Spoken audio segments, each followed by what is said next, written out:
Magandang araw! Sama-sama tayong matuto sa Teacher Sal Learning Resource Channel.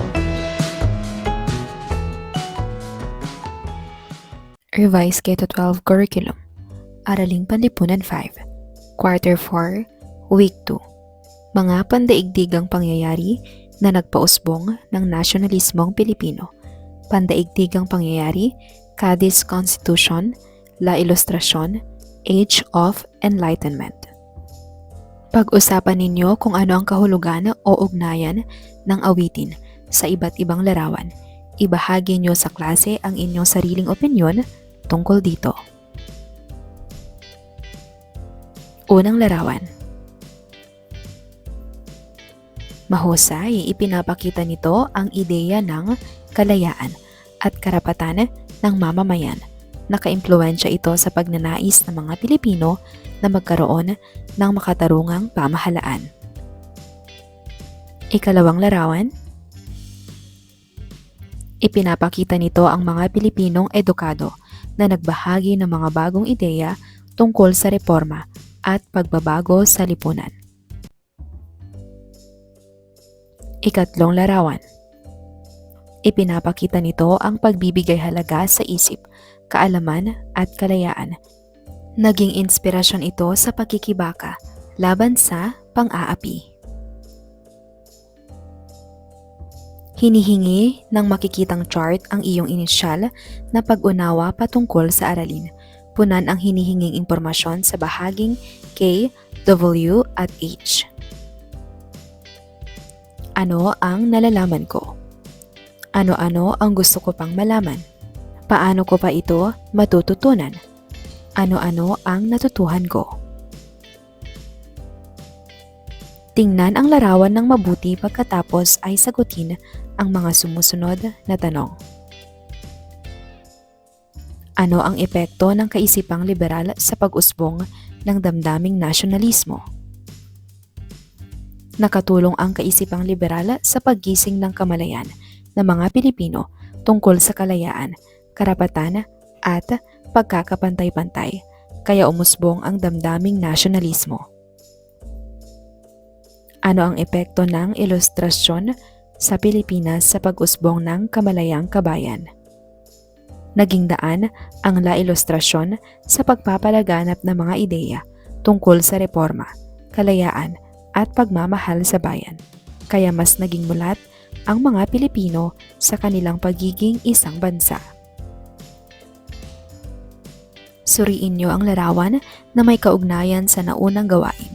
Humanap ng kapareha at pag-usapan at sagutin niyo ang mga sumusunod na tanong. Ano-ano ang napapansin niyo tungkol sa mga larawan?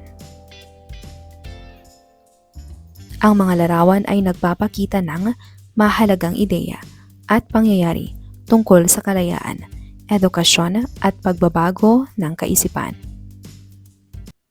Bakit mahalaga ang mga pangyayaring ito? Mahalaga ang mga ito dahil nagmulat ang mga ito sa isipan ng mga tao at nagbigay daan sa pag-usbong ng nasyonalismo at pagmamahal sa bayan. Ano ang nagbago? Ano ang nagpatuloy? Nagbago ang kaisipan ng mga tao tungkol sa kalayaan at karapatan. Nagpatuloy naman ang hangarin ng mga Pilipino para sa makatarungan at malayang pamumuhay. Ano-ano kaya ang mga sanhi at epekto ng mga pagbabagong ito? Ang sanhi ay ang pagkalat ng mga bagong ideya at edukasyon.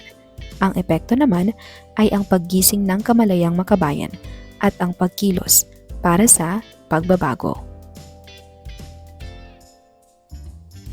Kaugnay na paksa bilang isa, konsepto at kahulugan ng Cadiz Constitution. Cadiz Constitution ng 1812 ay nilikha bunga ng hangarin ng Spain na wakasan ang mga pang-aabusong dala ng sistemang konserbatibong umiiral sa kanilang bansa.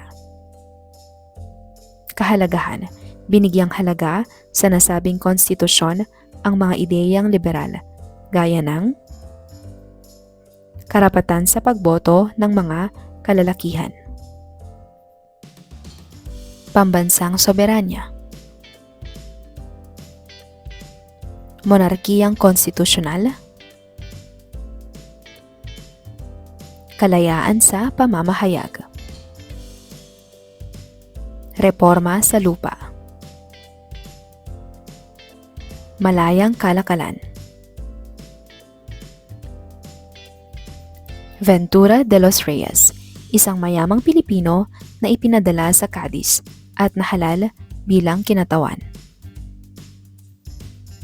Ang deklarasyon ng Cadiz Constitution sa Pilipinas noong 1813 ay lumikha ng matinding reaksyon mula sa hanay ng mga Pilipino. Ang pagpapatupad nito ay nangangahulugang kailangang ipatigil ang ilang mahigpit na patakarang pang-ekonomiyang Espanya sa Pilipinas, tulad ng sapilitang paggawa at pagbabayad ng buwis. Pagkalipas ng isang taon, ay idineklara ni Gobernador General Jose de Cardoqui Jaravilla ang pagbawi sa pagpapatupad ng konstitusyon sa Pilipinas sapagkat hindi kakayaning masuportahan ng kolonya ang mga pangangailangan ng pamahalaang Espanyol sa Pilipinas kung ititigil ang pangongolekta ng buwis. Hindi man nagtagumpay ang tangkang ipatupad ito sa Pilipinas, nagkaroon ito ng epekto sa pamamahala ng Espanya sa Pilipinas. Epekto ng Cadiz Constitution ng 1812. Hindi nagtagumpay ang tangkang ipatupad ito sa Pilipinas. Nagkaroon ito ng epekto sa pamamahala ng Spain sa Pilipinas. Ipinatigil ang kalakalang galyon. Napalitan ang merkantilismo ng malayang kalakalan. Pagsiklab ng pag-aalsa sa Ilocos laban sa pagkansela sa pagpapatupad ng konstitusyon sa Pilipinas noong 1815. Paglaganap ng mga bagong kamalayang bunga ng Enlightenment sa Europe, lalo na sa hanay ng mga Pilipinong kabilang sa panggitnang uri na nagkaroon ng pagkakataong makapag-aral sa Europa pagsapit ng ika-19 na siglo. Ano kaya ang dahilan bakit nilikha ang Cadiz Constitution?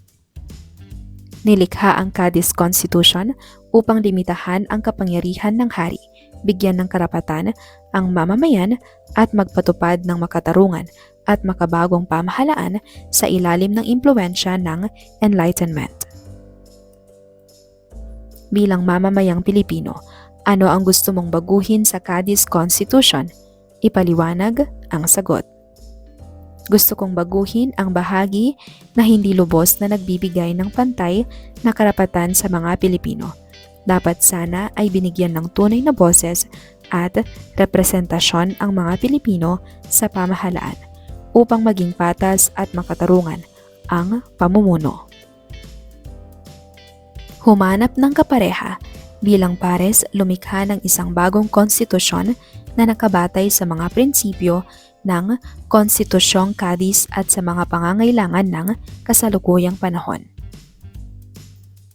Tukuyin at ipaliwanag ang mga pagbabago at pagpapalakas na inyong gagawin sa orihinal na konstitusyon. Gamitin ang template bilang gabay sa pagsulat. Kaugnay na paksa bilang 2, La Ilustrasyon. Mga pandaigdigang pangyayari. Pagpapalaganap ng kaisipang La Ilustrasyon, paglipas ng merkantilismo, pagwawakas ng kalakalang galyon. Nakaimpluwensya sa pagbubukas ng Suez Canal, pagkakaroon ng liberal na pinuno, pag-usbong ng panggitnang uri, pag-usbong ng kamalayang, pambansa at pagkikibaka. La Ilustrasyon o Age of Enlightenment. Ito ay maituturing na mahalagang panahon ng paghahanap ng katotohanan at pag-angat ng antas ng pag-iisip at pamumuhay sa pamamagitan ng pagpapaunlad ng pamahalaan, infrastruktura at mga institusyon ng lipunan. Maaari din itong ituring bilang isang kilosang intelektual na umunlad sa Europe noong ika-18 siglo, bunga ng pagtatangkang kumawala mula sa Middle Ages o ang panahon ng pamamayani ng pamahiin, bulag na pananampalataya at kawalan ng rason. Pananaw sa agham at karunungan. Ang La Ilustrasyon ay nagtampok ng pagsulong ng agham at karunungan. Ipinagtanggol nito ang paggamit ng pagsusuri at lohika sa pag-unawa sa mundo, sa halip na pagtanggap lamang ng relihiyon o tradisyon bilang batayan ng kaalaman. Sa panahon ng La Ilustrasyon, ipinaglaban ang mga prinsipyong pampolitika tulad ng pagkakaroon ng demokrasya, kalayaan sa pamamahayag at pagtatanggol sa karapatan ng tao. Binigyang diin din ang konsepto ng pagkakapantay-pantay at pagpapalawak ng edukasyon upang mapalakas ang lipunan. Pag-unlad ng literatura at sining. Ang kilosang ito ay nagdulot ng pag-unlad sa literatura, filosofiya at sining. Isinulat ng mga manunulat at pilosopo ng panahon ang mga aklat at sanaysay na nagtataguyod ng mga prinsipyo ng pag-iisip, kalayaan at kaalaman. Nagsilbing inspirasyon din ang La Ilustrasyon sa mga pintor at iba pang alagad ng sining upang bigyang diin ang mga kaisipan ng pagbabago at pagsulong. Impluwensya sa kolonyal na lipunan. Ang La Ilustrasyon ay nagkaroon ng malaking impluwensya sa mga kolonyal na lipunan, kabilang ang Espanya at Latin America. Ipinaglaban ng mga ilustrado o edukadong individual ang mga reforma sa pamahalaan at lipunan at nagtataguyod ng mga ideya ng kalayaan at pantay-pantay na karapatan. Pagsusulong ng pagbabago. Sa kabuuan, ang La Ilustrasyon ay nagdulot ng malaking pagbabago sa lipunan, kultura at politika. Binigyan nito ng diin ang kahalagahan ng pag-aaral, pagsusuri at pag-unlad na nagtulak sa paglalakbay tungo sa modernisasyon at pagpapalawak ng kaalaman. Hanap-usap-kalap. Humanap ng kapareha. Mag-usap kayo tungkol sa La Ilustrasyon at mga pandaigdigang pangyayari. Pagkatapos ng inyong pag-uusap, sagutin nyo ang mga tanong sa ibaba. Isulat ang iyong sagot sa column na tugon mo at ang sagot ng iyong kapareha sa tugon niya. Tugon mo, tugon niya. Bakit mahalagang malaman ang kahalagahan ng La Ilustrasyon? Mahalaga ito dahil nagturo ito ng paggamit ng isip, karapatan ng tao, at kalayaan. Bakit mahalaga na may kaalaman tayo sa mga pandaigdigang pangyayari? Mahalaga ito upang maunawaan natin ang nangyayari sa mundo at matuto sa mga karanasan ng ibang bansa. Sa tingin mo, mahalaga bang makialam, makilahok at tumulong ang mga mamamayan sa pandaigdigang pangyayari para sa ikauunlad ng bansa? Oo, dahil ang pakikilahok ng mamamayan ay nakatutulong sa pag-unlad at pagkakaisa ng bansa. May mga tanong ka pa bang nais ipaliwanag tungkol sa paksa? Isulat ito sa patlang. Narito ang simpleng halimbawa. Paano nakatulong ang La Ilustrasyon sa pag-unlad ng edukasyon? Kaugnay na paksa bilang 3, Age of Enlightenment o Panahon ng Kaliwanagan. Age of Enlightenment. Noong ika-18 siglo, tumutukoy ang panahong Enlightenment sa pilosopiyang umunlad sa Europe, kilosang intelektual. Ang Enlightenment ay binubuo ng mga iskolar na nagtangkang iahon ang mga Europe mula sa mahabang panahon ng kawalan ng katuwiran at pamamayani ng pamahiin at bulag na paniniwala noong Middle Ages. Marami ang nagmungkahi na gamitin ang pamamaraang ito upang mapaunlad ang buhay ng tao sa larangan ng pangkabuhayan, pampolitika, panrelihiyon at maging sa edukasyon. Panahon ng kaliwanagan, Enlightenment. Pagtutuligsa ng Age of Enlightenment. Tinutuligsa nito ang mga itinuturing na konserbatibong kaisipan na nagbibigay daan sa pagkakaroon ng mga imperyo, gayon din ang pagiging makapangyarihan ng simbahang Katoliko. Paghubog. Hinubog ng La Ilustrasyon ang Europe sa mga modernong kaisipan sa mga aspekto ng pamahalaan, demokrasya, edukasyon, ekonomiya, sining at panitikan. Ambag. Nagkaroon ng epekto sa unti-unting paghina ng mga imperyo at ang kaakibat ng mga pagbabago sa larangang pangkaisipan, lalo na hinggil sa politika at ekonomiya. Pinahahalagahan din sa panahong ito ay ang kakayahan ng tao na mag-isip para sa ikabubuti ng sarili at lipunan. Naging banta rin ito sa kapangyarihan ng simbahan. Ang ambag ng mga intelektual na ito ang nagsilbing pundasyon ng mga modernong ideyang may kinalaman sa pamahalaan, edukasyon, demokrasya at maging sa sining. Ang mga intelektual na ito ay nakilala bilang mga philosopher o pangkat na mga intelektual na humihikayat sa paggamit ng katwiran, kaalaman at edukasyon sa pagsukpo ng pamahiin at kamangmangan. Debale o debati. Basahin at saliksikin ang positibo at negatibong epekto ng Cadiz Constitution sa mga mamamayan at sa bansa. Gamitin ang ibinigay na oras upang makakalap ng sapat na impormasyon. Pagkatapos, hatiin ang klase sa dalawang pangkat at magsagawa ng debate tungkol sa paksa.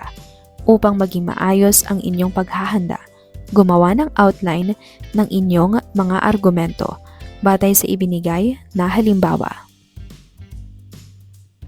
Epekto ng Cadiz Constitution. Positibong epekto. Nagbigay ng ideya tungkol sa demokrasya at karapatan ng mamamayan. Nakatulong sa pagmulat ng isipan ng mga tao tungkol sa makatarungang pamahalaan. Para naman sa negatibong epekto, hindi lubos na naipatupad sa Pilipinas kaya hindi agad naramdaman ang benepisyo. Nagdulot ng kalituhan at pagtutol mula sa mga makapangyarihang pinuno at simbahan. Mapaliwanag. Gumawa ng graphic organizer tungkol sa Age of Enlightenment.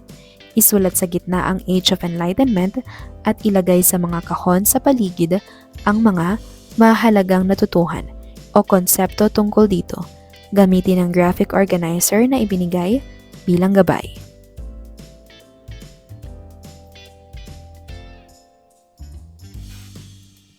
Narito ang maaaring maging kasagutan. Age of Enlightenment. Paggamit ng katuwiran at lohika sa pag-iisip. Pagpapahalaga sa karapatan at kalayaan ng tao. Pagsulong ng edukasyon, agham at kaalaman. Pag-usbong ng demokrasya at makabagong pamahalaan. Punan ang hinihinging impormasyon sa bahaging L. Ano-ano ang natutuhan ko?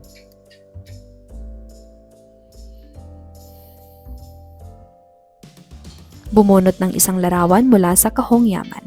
Pagkatapos bumunot, ipaliwanag ang inyong kaalaman o saloobin tungkol sa larawang inyong nakuha batay sa mga konseptong tinalakay sa aralin.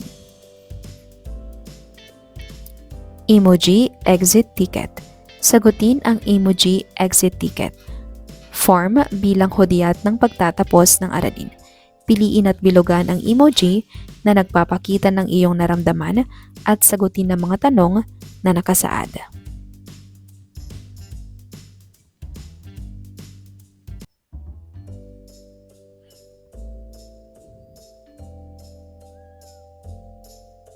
Para sa ika-4 na araw. Basahin ang mga pangungusap at piliin ang salita o impormasyong bubuo sa diwa nito. Isulat ang letra ng tamang sagot sa iyong kwaderno. Liberalismo ang tawag sa kaisipang galing sa Europe na nagpapakita ng patlang. A. Pagbibigay ng pagkakataon sa pagpapalayas ng mga praile sa Pilipinas. B. Pagpapalayas sa mga nasasaktal. C. Pagbibigay ng mga kalayaan sa pagpapahayag ng damdamin at kaisipan. D. Pagpapahayag ng pagkamuhi sa mga Kastila. Ang sagot ay A.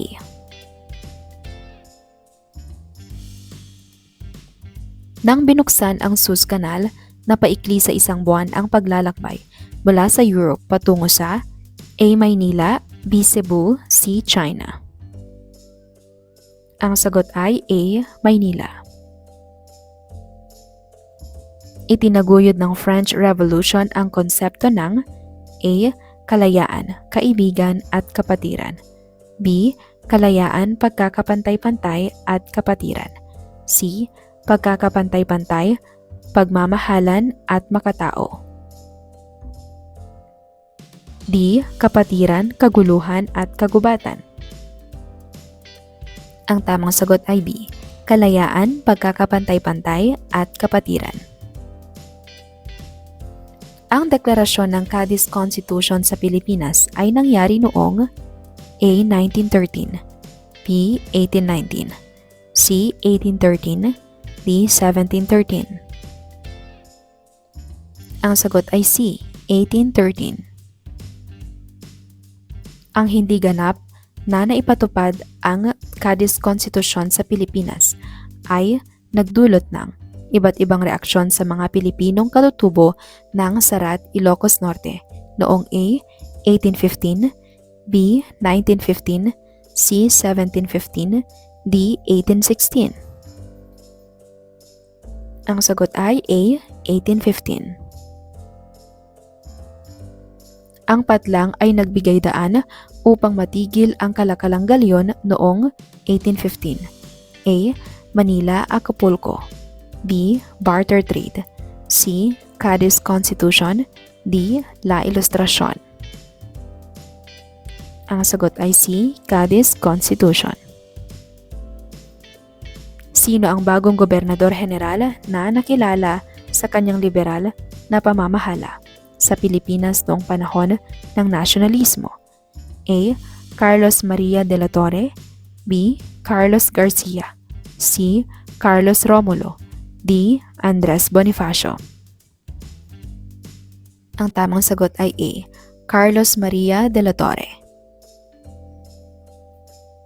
Sino ang kilala bilang isa sa pinakamalupit na namuno sa Pilipinas sa panahon ng nasyonalismo? A. Carlos Garcia. B. Gobernador General MacArthur. C. Gobernador General Rafael de Esquerdo. D. Carlos Maria de la Torre. Ang sagot ay C. Gobernador General Rafael de Esquerdo. Basahing mabuti ang pangungusap. Isulat ang tama kung ang pangungusap ay nagsasabi ng katotohanan at mali kung hindi. Isulat ang sagot sa unahan ng bawat pangungusap. Ang barter trade ay isang uri ng transaksyon sa pagpapalitan at pagtutumbasan ng produkto. Tama. Ang lahat ng Espanyol ay pabor sa kalakalang galyon. Tama. Ang deklarasyon ng Cadiz Constitution ay isa sa mga salik na nagpahina sa kalakalang galyon. Mali. Ang barter trade ay isang uri ng transaksyon sa pagpapalitan at pagtutumbasan ng produkto. Tama. Bumuo ng pangkat, pumili ng isang aspeto, pampolitika, panlipunan, pangkultura o pang-ekonomiya na naimpluwensyahan ng La Ilustración. Gumawa ng ulat tungkol dito at talakayin ito sa klase. Journal ng Karunungan. Itala at ipahayag ang inyong sagot sa mahalagang tanong.